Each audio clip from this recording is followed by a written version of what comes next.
Genesis chapter 1. The story of creation. Genesis chapter 1 is the opening chapter of the Bible and sets the tone for the entire biblical narrative. It describes God's act of creating the world and everything in it, structured as a series of 6 creative days followed by a day of rest.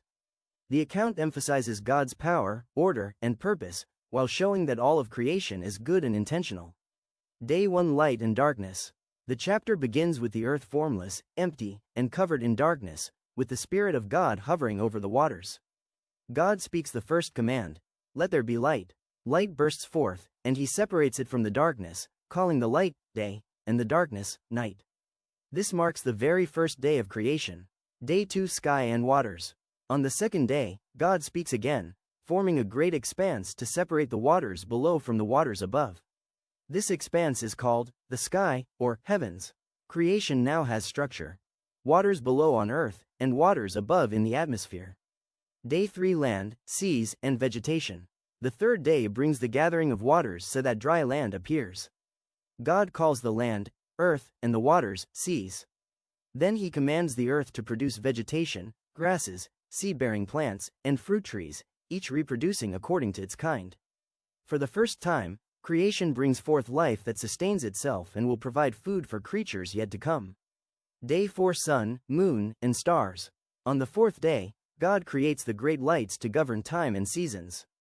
The sun is appointed to rule the day, the moon to rule the night, and stars are scattered across the heavens. These are not just sources of light, but markers for days, years, and sacred times. Day 5. Sea creatures and birds. Day 5 fills the skies and waters with life.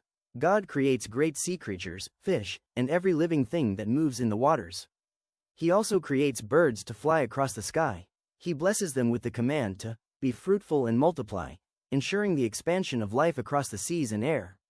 Day 6. Animals and humanity. The sixth day sees the creation of animals that roam the land, livestock, wild animals, and all creatures that crawl upon the earth. The climax of creation, however, is humanity. God creates mankind in his own image, male and female, and gives them dominion over the earth, the sea, the air, and every living thing. Humanity is commanded to be fruitful, multiply, and care for the world. God also provides plants and fruit-bearing trees as food for both humans and animals. Day 7. Rest and completion.